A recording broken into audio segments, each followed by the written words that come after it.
I fell down to my knees and just started sobbing. Thought, okay, if God is chasing me this hard, I'm going to stop running.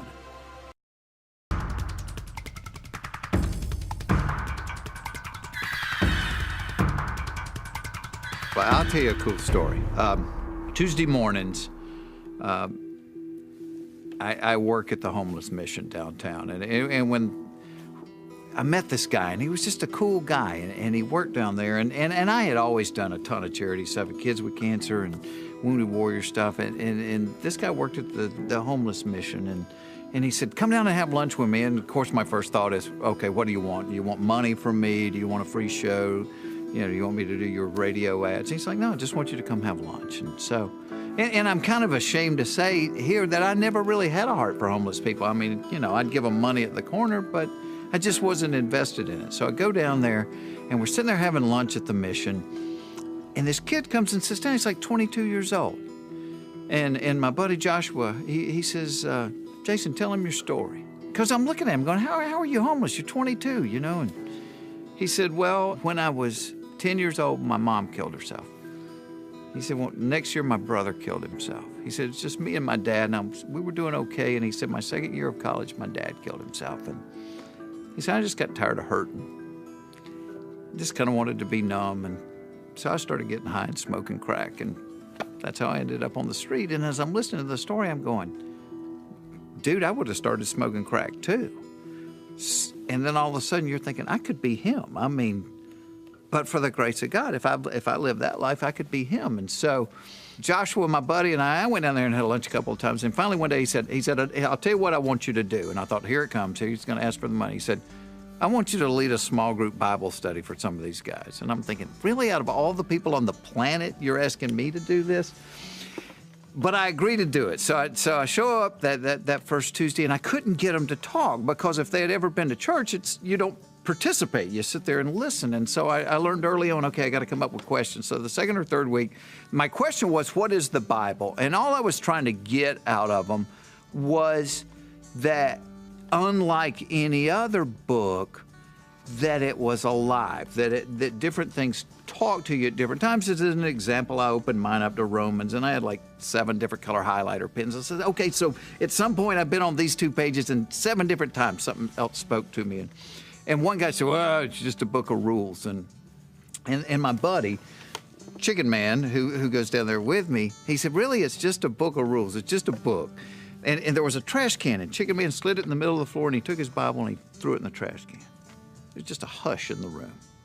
And nobody was comfortable with it. And this great big guy, Wayne, gets up and he goes over there and he pulls that Bible out of the trash can. And he said, Chicken Man, don't do that. And Chicken Man said, well, if it's just a book, why would that bother you? And Wayne said, let me tell you a story. He said, my mom died several years ago. He said, and when she died, I got $70,000 in life insurance from her. And he said, I'd never had a wad of money like that. He said, and I lost my mind. He said, I got 2 girlfriends, and we start partying night and day. He said, but because you're partying night and day, you quit going to work. When you quit going to work, you lose your job. He got fired, lost his job, quit paying his rent. He gets kicked out of his apartment. He said, so I got all my possessions in 4 or 5 suitcases and a couple of backpacks.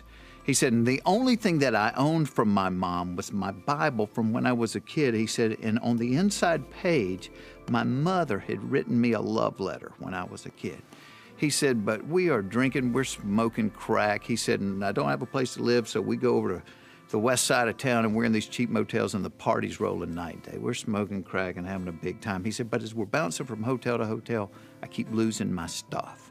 He said, and at one point I realized that I've lost that backpack that had that Bible, the only thing I had from my mom in it. He said, but the party keeps going, we're smoking crack. He said, several months down the road, of course, the money runs out. He said, the day after the money ran out, the girls left.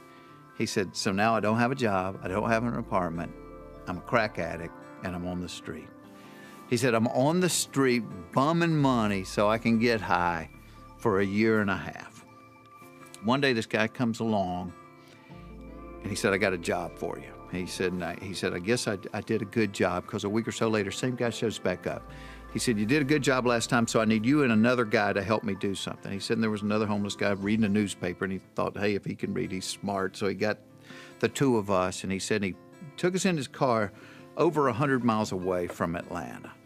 He said the guy had bought an old apartment building, and he wanted to kind of gut it out and renovate it and, you know, rent the apartments. He said, so we clean out the ground floor together. He said, and on the second floor, he said, the other guy's up there kind of sweeping everything up, putting it in trash bags, dropping them out the window. He said, I'm getting the trash bags and walking them down to the corner to the dumpster. He said, and this goes on for a couple of hours till he quits dropping bags, and I figured he's done. He said, so I go up there, and he said, he's done a good job of cleaning up the second floor. It looks good. He said, except there's a pile of stuff in the corner. And he was like, dude, you missed the stuff over there. And he said, no, that's stuff that I found and cleaning up that might be worth something. So Wayne says he goes over and he starts looking through the stuff, and there's a book down there at the bottom of it. And he reaches down and he picks up the book and he opens it, and there's the love letter from his mom. It's his childhood Bible. A year and a half later and 100 miles away. And he said, I fell down to my knees and just started sobbing. He said, and I thought, okay, if God is chasing me this hard, I'm going to stop running. And that's why you can't throw it in the trash can. Wayne has been off of drugs for 3 years. Wayne now has a full-time job helping guys transition from the street back into life. And so, I mean, it is more than a book. There really is life in there for people, and even people like that who've kind of given up hope